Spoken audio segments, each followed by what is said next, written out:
सिद्धांत हैं। पहला, वेद नित्य है और अपौरुषेय है, अर्थात किसी ने वेद की रचना नहीं की। दूसरा सिद्धांत, वेद ईश्वर कृत है और ईश्वर स्वरूप है। तीसरा सिद्धांत, ईश्वर की कृपा से परोक्ष विषयों का ज्ञान महर्षियों ने प्राप्त किया, उसे अपने शब्दों में प्रकट किया।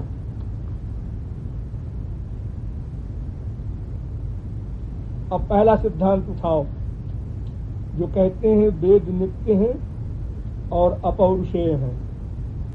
ये कहने वाले कौन हैं? मीमांसा दर्शन के बनाने वाले जैमिनी, भाष्यकार सबर स्वामी, वार्तिककार कुमारिल भट्ट का मत है। क्या मत है? वेद नित्य है, अपौरुषेय है। कैसे आप कहते हैं? इसका उत्तर देते हैं कि स्वर्गादिक और देवतादिक का वर्णन वेद में है, अतः बिना ज्ञान के शब्द प्रयोग असंभव है। अतः वेद शब्दों के प्रयोक्ता को इन परोक्ष विषयों का ज्ञान स्वयं असंभव है।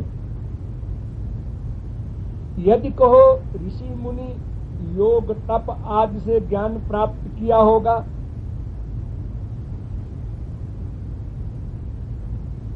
तो बिना वेद के योगादि कैसे करेंगे? अतः वेद अपौरुषेय ही है। फिर प्रश्न पैदा होता है कि वेद तो शब्द समूह रूप है और शब्द की उत्पत्ति कंठ तालु आदि से होती है, का खा गा घा। जब शब्द स्वाभाविक नहीं है तो वेद कैसे स्वाभाविक होंगे? और जब वेद स्वाभाविक नहीं होगा तो नित्य कैसे होगा? ये शंका। तो मीमांसकों ने उत्तर दिया कि शब्द नित्य है, कंठ तालु आदि जो है उसके व्यंजक हैं। यदि शब्द नष्ट हो जाए तो वाक्य कैसे बनेंगे? यदि कंठादि उच्चारण से शब्द बनते तो नष्ट भी हो जाते, अतः शब्द नित्य है। निशुषित मत्स्य वेदाः। और दूसरा कोटेशन, नित्या बागुत्सृष्टा स्वयं भुवा, अतः वेद नित्य है, अपौरुषेय है। न्याय वैशेषिक कहते हैं कि नहीं, अन्य नहीं मानते, शब्द नित्य नहीं है, क्योंकि वो वाणी से बोले जाते हैं, ये प्रत्यक्ष है। सृष्टि प्रलय भी है और जगत भी अनित्य है, अतः प्रलय के बाद ईश्वर ने वेद को प्रकट किया होगा। निश्वास या उत्कृष्ट का आशय यही है कि सृष्टि के समय प्राकट्य हुआ, अतः वेद नित्य है, पौरुषेय है, ईश्वर कृत है। नित्यता दो प्रकार की होती है, एक तो कूटस्थ जैसे आकाश, आकाशवत, दूसरा प्रवाह रूप जैसे नदीवत।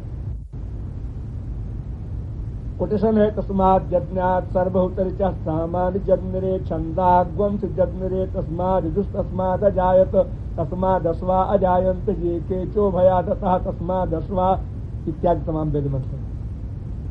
वेदांत कहता है नहीं जी, तुम जो कहते हो कि आकाशवत कूटस्थ है, नित्य है, तो आकाश भी अनित्य है,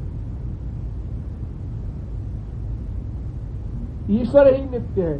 जैसे आकाशादि सृष्टि में आते जाते हैं, ऐसे ही वेद भी प्रकट होता है और लीन होता है। आकाश नित्य नहीं होता। अब प्रश्न होता है वेदांतियों से कि निराकार ब्रह्म में कंठादि तो है नहीं, तो शब्द कैसे निकले? ब्रह्म तो तुम्हारा निराकार है, तो निराकार में जब कंठ तालु आदि नहीं है, ये वाणी नहीं है, शब्द कैसे निकले? उत्तर देते हैं वो लोग कि 4 प्रकार की वाणी होती है, परावाणी, पश्चंती वाणी, मध्यमा वाणी, वैखरी वाणी। तो पहली परावाणी है, ये तो आत्मा की मुख्य शक्ति है। पहली परावाणी है, ये तो आत्मा की मुख्य शक्ति है। दूसरी पश्चंती वाणी है, इसमें शब्द और अर्थ एक रूप होते हैं, दोनों में भेद नहीं होता। तीसरी है मध्यमा वाणी, इसमें शब्द अर्थ का भाग तो होता है लेकिन मन ही में होता है। चौथी है वैखरी वाणी, ये 2 प्रकार की होती है, उपांशु और उच्च भाषण। धीरे धीरे बोलना कि खुद सुन ले और इतने जोर से बोलना कि और लोग सुने, ये वैखरी वाणी। तो परा पश्चंती, इन 2 वाणियों में तो मनुष्य का प्रवेश नहीं, इसलिए परमात्मा ने मध्यमा एवं पश्चंती वाणी में वेद को प्रकट किया। ब्रह्मादिकों के मध्यमा वाणी में जहां शब्द अर्थ एक है और मन में है, और फिर उसको वैखरी वाणी में उपांशु और उच्च भाषण में।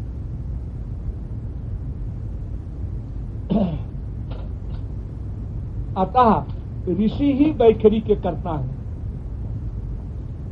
अतः वेद में कहा गया, नम ऋषिभ्यो मंत्रकृभ्यो मंत्रपतिभ्यः। वैशेषिक कहता है कि वेद का कर्ता कोई अवश्य है, हम नहीं मानते। मीमांसकों का ये कहना गलत है कि वेद के बिना योगादि नहीं हो सकते, योगादि के बिना स्वर्गादि का अनुभव कैसे उनको हो गया जो वेद लिख दिया उन्होंने। बिना योग तपश्चर्या आदि जो कुछ होगा वेद के अनुसार होगा। जब वेद ही नहीं थे तो ऋषियों ने ज्ञान कैसे प्राप्त किया? तो कहते हैं नहीं, ये बात गलत है। संस्कार से ज्ञान संभव है। पूर्व जन्मों के संस्कार से ऋषि मुनियों के अंदर ज्ञान था वेद का।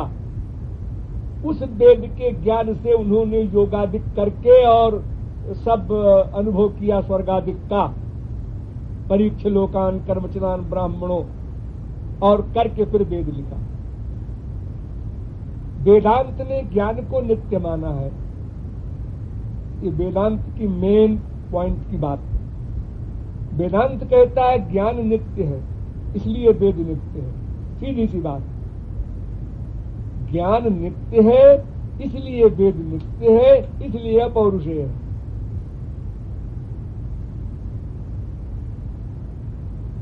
और ईश्वर कृपा से प्राप्त होने से भी अपौरुषेय है। ईश्वर कृपा से प्राप्त हुआ तो भी ठीक है। तीसरा सिद्धांत है जो कहते हैं कि ऋषियों ने बनाया वेद को, ब्रह्मादिकों ने। वे कहते हैं कि जो ज्ञान पश्चंती मध्यमा में ईश्वर ने दिए उसे अपने शब्दों में ऋषियों ने कहा। क्वेश्चन ये है कि जो शब्द हैं वेद के, ये भगवान के कहे हुए हैं या वो सेंस भगवान ने ज्ञान करा दिया उनकी मध्यमा पश्चंती वाणी में और उन्होंने अपने आप शब्द की रचना की। तो ऋषि वाले जो ऋषिकृत कहते हैं वो कहते हैं अपने शब्दों में किया, और वो 2 सिद्धांत वाले कहते हैं नहीं, शब्द चेंज नहीं हुआ, शब्द भी ईश्वर संबंधी है। और वेदांत कहता है शब्द नित्य है। ये सब शास्त्रार्थ की बातें आप लोगों को बताई गई, लेकिन सारांश 3 लाइन में समझिए। वेद का ज्ञान ईश्वर की कृपा से प्राप्त हुआ, अतः ईश्वर कृत है, ये भी ठीक है। ईश्वर की कृपा से ब्रह्मा को ज्ञान प्राप्त हुआ, इसलिए वो ईश्वर कृत ही है, क्योंकि ज्ञान तो ईश्वर ने दिया, अपनी जेब से तो कोई ज्ञान लिया नहीं ब्रह्मा ने, इसलिए पौरुषेय है, माने पुरुष ब्रह्म का बनाया हुआ है, रचना है, ये भी ठीक है। और ज्ञान नित्य है जैसा कि वेदांत कहता है, इसलिए अपौरुषेय है, ये भी ठीक है। और जो कहते हैं ऋषिकृत है, तो वो भी ये मानते हैं कि भगवान की कृपा से वो ज्ञान प्राप्त हुआ, उसको हमने अपने शब्दों में लिखा, ऋषियों ने अपने शब्दों में लिखा। इस मत को जो मानते हैं वो भी ठीक है, क्योंकि वो ईश्वर कृत वो भी हो गए। तो जो जिसने केवल वेदांत को छोड़ करके, वेदांत और मीमांसा को छोड़ करके जो न्याय वैशेषिक मानते हैं ईश्वर कृत, वो भी ठीक है, उससे भी सिद्ध होता है वेद नित्य है। और जो ज्ञान को नित्य मानते हैं वेदांत वाले, उससे भी सिद्ध होता है कि वेद अपौरुषेय है। और मीमांसा दर्शन भी मानता है वेद को अपौरुषेय। और ऋषिकृत जो मानते हैं वो भी वेद ईश्वरकृत है, इसलिए नित्य है। ये सिद्धांत है। तो आप लोग नोट कर लीजिए, अपना खोपड़ा भरने कीजिए। जी आप वो भी तो, ये सृष्टि के आदि में हुआ, भागुत सृष्टा, प्रलय और सृष्टि जो होती है उनके यहाँ तो होते ही नहीं सृष्टि प्रलय। वो क्या मानेंगे? वो तो कहते हैं एक बार क़यामत आएगी बस छुट्टी हमेशा के लिए, पूर्व जन्म हुए ही नहीं है उनके यहाँ। और जब से सृष्टि हुई तब से उनके यहाँ कुरान था नहीं, बाइबल थी नहीं, वो कैसे कहेंगे मृत्यु? वो तो मानव के तो हो ही जाएगा।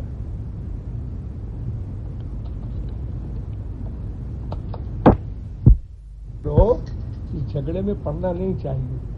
अगर कोई व्यक्ति किसी चीज को जड़वाद से, हठवाद से मानता है, ठीक है, आपका कुरान भी नित्य है, अनादि है और खुदा ने बनाया है, आप उसका पालन तो कीजिए। कुरान भी तो यही कहता है, खुदा से प्रेम करो, करुणा करो, दया करो, सब जगह खुदा को हाजिर नाजिर देखो। वही बात तो वो भी कहता है, वही बात तो बाइबल भी कहती है। लड़ाई झगड़ा नहीं करो कहीं, उससे परेशान हो जाओ। ये सब हम लोगों का काम है, हमारे बस का नहीं है। लड़ने वाले कृपालु हैं, प्रख्यात लड़ाका केसर के बाल बील ले जब तक वो उसकी हालत खराब न हो जाए। उसमें कोई झगड़ा नहीं है, पौरुषेय अपौरुषेय में कोई खास बात नहीं है, बोलने की भाषा का भेद है। इसलिए उसको अनादि निधना वेदा भी कह देते हैं। वेद अनादि हैं, लेकिन अनादि शब्द का सेंस जो है वो अलग अलग है। अनादि का मतलब एक श्रुति शब्द है, तुम लोगों को लिखाया था, हमने लिखा होगा तुम्हारे यहाँ। श्रुति कहते हैं वेद को। श्रुति माने क्या कि वो किताब नहीं बनी कभी, एक के एक गुरु शिष्य परंपरा से वो वेद आता चला गया। जैसे ब्रह्मा ने किसी को वेद बताया मुख से, फिर उसने उसके शिष्य को, उसने शिष्य को, उसकी धारा चली आ रही है। उसी प्रकार से धारा नष्ट नहीं हुई कभी। जैसे बाइबल कोई किताब नहीं है, अपना शिष्यों से पूछ पूछ के 50 बाइबल बनी है, खिलवाड़ तमाशा जोक हुआ, ऐसा नहीं। वो परंपरा से चली आई है श्रुति। और पौरुषेय शब्द का दो अर्थ होता है, भी समझ लो। एक पौरुषेय होता है मायाबद्ध जीव,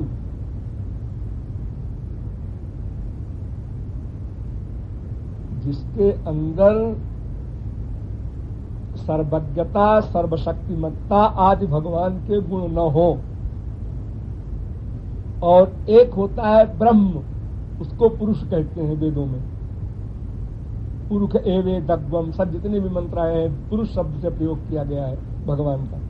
ये जो पौरुषेय शब्द है ये भगवान का वाचक है। पौरुषेय माने साथ कोई ऐसे वैसे पुरुष नहीं, महापुरुष भी नहीं।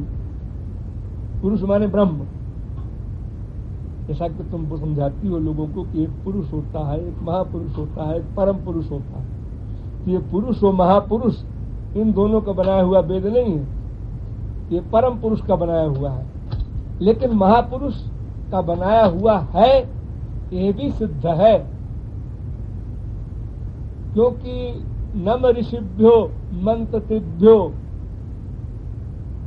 ये वेद कह रहा है कि ये मंत्र ऋषियों ने बनाए हैं। तो जिन ऋषियों ने, जो महापुरुष थे, जिन्होंने भगवान का ज्ञान प्राप्त किया भगवत कृपा से, उन्होंने बनाए। तो उन महापुरुषों को भी हम पुरुष कह सकते हैं, लेकिन मायाबद्ध को नहीं कह सकते। जो जनरल नॉलेज से, कॉमन सेंस से, अपने इंटेलेक्चुअल पावर से बनाते हैं, कोई किताब लिखते हैं फिलोसफर्स, वो प्रमाण में। लेकिन वेद का जो ज्ञान है वो जिन ऋषियों को दिया है उन्हीं को हम कहेंगे पौरुषेय, बाकी को नहीं कहेंगे। वो वेद अथॉरिटी माना जाएगा। गीता हो, रामायण हो, भागवत हो, कोई बुक हो, वो अगर वेद सम्मत है तो मान्य है, और अगर वेद विरुद्ध है तो वो किसी प्रकार से हो वो मान्य नहीं। वो स्वयं बुद्ध भगवान आकर के बोले तो वो भी मान्य नहीं है। थोड़ा समझ लो इसमें। बुद्ध ने वेद के विरुद्ध कहा। एक साधारण सा प्रश्न है, लोग कर सकते हैं कि भाई ये भगवान के अवतार हैं और अपनी ही वाणी के विरुद्ध क्यों बोले, वेद के विरुद्ध। तो भगवान के अवतार के बहुत से कारण होते हैं।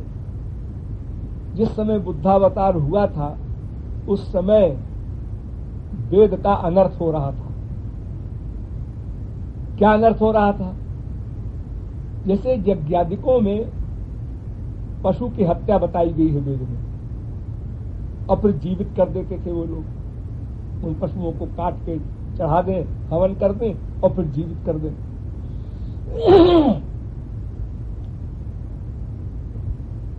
और उसके बाद बुद्ध के जमाने में लोगों ने उसका विरूप कर दिया। मांस खाने के लिए हत्याएं होने लगी। अरे अभी तक होती है बहुत जगहों पर, देवी जी के मंदिर में बकरा काट दो, भैंसा काट दो और सब लोग बैठ के मांस खा तो इससे हत्याएं बहुत शुरू हो गई। उन्होंने इन हत्याओं के असुरापान, शराब पीना, देवी जी शराब पिए थी, हम लोग भी पिएंगे, अपने सुख की और अपनी इंद्रिय लिप्सा में बंद करके वेद को बदनाम करना शुरू कर दिया लोगों ने। तो महात्मा बुद्ध ने सोचा कि इनको अगर हम ऐसे मुख से कहते हैं कि ऐसा नहीं है, ऐसा करना चाहिए, तो कोई सुनेगा नहीं। तो उन्होंने अपने तपोबल से, भगवान तो थे ही, सर्वशक्तियां थी, अपनी शक्ति से उन्होंने ये कहना शुरू किया कि सब वेद गलत, कुछ नहीं होते विरोध, अहिंसा परमो धर्मा, किसी को मत काटो पीटो। ये जो वेद में लिखा है कि पशुओं का यज्ञ होता है, काटे जाते हैं, सब गलत, वेद चेत मत मानो कोई। तो किसी पर्सनैलिटी से प्रभावित होकर के, साधारण पर्सनैलिटी, फिर किसी बुक के चक्कर में नहीं पड़ती। हाँ देखो कितने बड़े योगी हैं, तपस्वी हैं, उनके उन अलौकिक बातों को देख करके, भाप करके, अनुभव करके लोगों ने उनका पीछा किया। बड़े बड़े राजाओं ने भी, सब ने उनके अनुयायी हो गए। जब कोई किसी का अनुयायी हो जाता है तो फिर वो जो कुछ भी कहे सब सही। उसने कह दिया वेद गलत, तो ठीक है, वेद गलत हो गए, सब उनके फॉलोअर्स हो गए। तो बताया तो उन्होंने वेद का ही मार्ग, जितना भी अहिंसा वगैरह बताया, लेकिन वेद बुक के खिलाफ बोल गए तो यज्ञादिक बंद हो गए। फिर बीमारी आ गई है, अब यज्ञादिक होने बंद हो गया और सब वेद विरुद्ध हो गए, जीव अधिक, और ईश्वर विरुद्ध हो गए। अब जैसे हमारे पॉलिटिशियन कहते हैं कैरेक्टर अच्छा करो, सच बोलो, दूसरे में भाईचारे रखो, ऐसे ही हो गया सिद्धांत बुद्ध का। कैसे करो? प्रैक्टिकल क्या है उसका शुरू? जब भगवान नहीं मानते, वेद नहीं मानते, उपासना नहीं मानते, तो कैसे होगा? तब शंकराचार्य ने अवतार लिया, और शंकराचार्य ने फिर एक ही पॉइंट पकड़ा कि वेद ही अपौरुषेय है, वेद ही अथॉरिटी है, वेद के बिना सब गलत, कोई कुछ भी कहे। अब बुद्ध तो चले गए थे, अब शंकराचार्य आ गए। इन्होंने जो बातें लॉजिक से कही, उन जो कर्म के विरुद्ध जा रहे थे उन लोगों को उन्होंने समझाया कि नहीं, कर्म आवश्यक है, कर्म करो तब अंतःकरण की शुद्धि होगी, फिर उपासना करनी होगी, ज्ञान प्राप्त करना होगा। तो हर अवतार काल में जैसी सिचुएशन होती है उसी प्रकार से भगवान या अवतारी कोई पर्सनैलिटी अपना वर्क करती है। इसलिए हर अवतारों में के कार्यों में विरोध सा प्रतीत होता है। जहां राम कहते हैं मैं शूर्पणखा के नाक कान काट लूंगा, दूसरा विवाह नहीं करूंगा।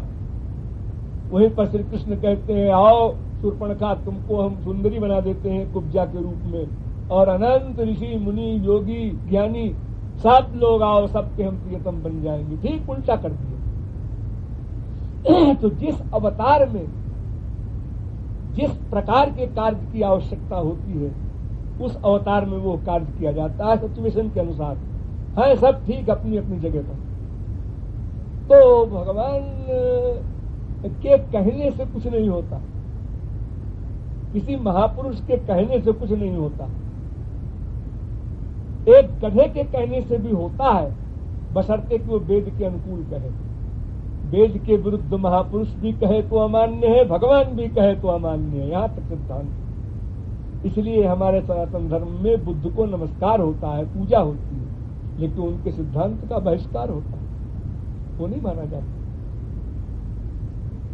गीता को हम इसलिए नहीं मानते कि श्री कृष्ण ने अर्जुन से कहा, इसलिए मानते हैं कि सर्वोपनिषदो गाओ दोग्धा गोपाल नंदना, ये सारे वेदों का उपनिषदों का सार ये श्री कृष्ण ने अर्जुन से कहा है।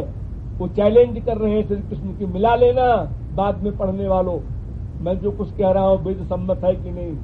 इसलिए तस्मात् शास्त्रम प्रमाणन्ते कहा, यह शास्त्र विधि मुत्सृज्य कहा, और शास्त्र का अर्थ है वेद। शास्त्र जोनित्वात् ब्रह्म सूत्र है, वहां पर भाष्य किया गया है, सारे आचार्यों ने भाष्य किया है, एक ही अर्थ किया है, शास्त्र माने वेद। इसलिए वेदेश्च सर्वैरहमेव वेद्या कहा गीता में, यानी वेदों के द्वारा मैं ही जाना जाता हूं।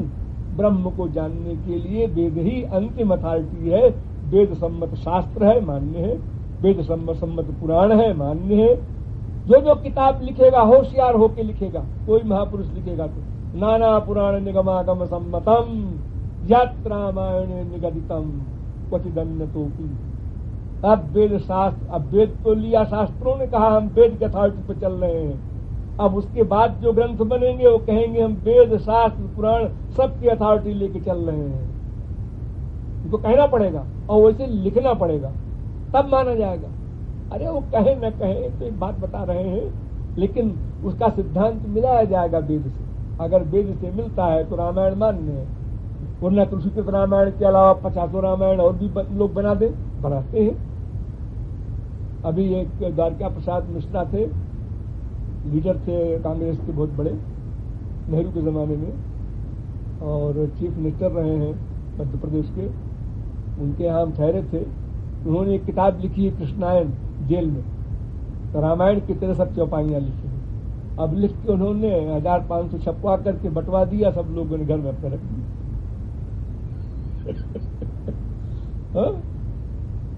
वो ऐसे किताबें तो तमाम लिखी जा रही हैं, जैसे गीता के सारांश तमाम गधे लोग लिख रहे हैं, लेकिन वो अथॉरिटी तो नहीं मानी जाएगी कभी भी।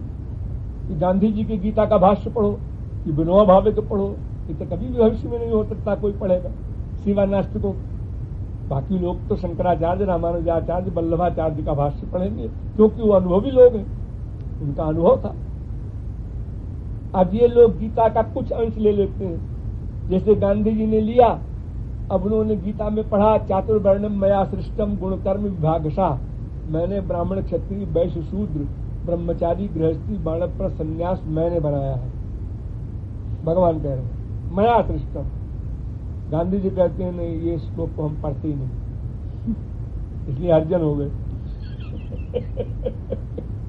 तो ये पॉलिटिशियन वगैरह या बुद्धिवादी लोग जो है, ये अपने हिसाब से अर्थ लगा लेते हैं। गीता के इतने अनर्थ हो गए हैं सारी दुनिया में, एक जगह नहीं।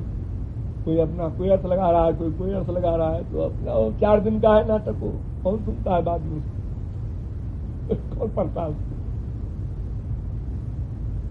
आप कुछ नहीं होता है, लेकिन ऐसा है जैसा मैंने बताया कि जो जिन चीजों में प्रयास नहीं है, कोई मेहनत नहीं है, कोई लेबर नहीं होना है, एक 3 सूत का धागा पहन लेने में अपना क्या बिगड़ता है? अनावश्यक 4 आदमी क्वेश्चन करे, हर एक को जवाब देने की शक्ति भी नहीं है। मान लो किसी ने कह दिया वेद में लिखा है और तुमने वेद विरुद्ध काम किया और तुम ब्राह्मण नहीं हो, क्षत्रिय नहीं हो, वैश्य नहीं हो, अब तुम हर एक से बहस भी नहीं कर सकते हो, तो अपना पहन लिया कांड करता है। जिसमें कोई प्रपंच नहीं है करने में, उसको कर लेना चाहिए। लेकिन जिसमें टाइम खराब हो, धन खराब हो और निरर्थक प्रतिष्ठा के लिए चक्कर में पड़ रहा है, वो सब बेकार है। एक चारों वेद के विद्वान वृंदावन में ब्राह्मण व्यास, उनके पास गए एक पंडित। उन्होंने कहा तुमने संध्या नहीं किया आज? चारों वेद के विद्वान हो के संध्या नहीं किया? उन्होंने कहा कि सूतक है। कैसा सूतक?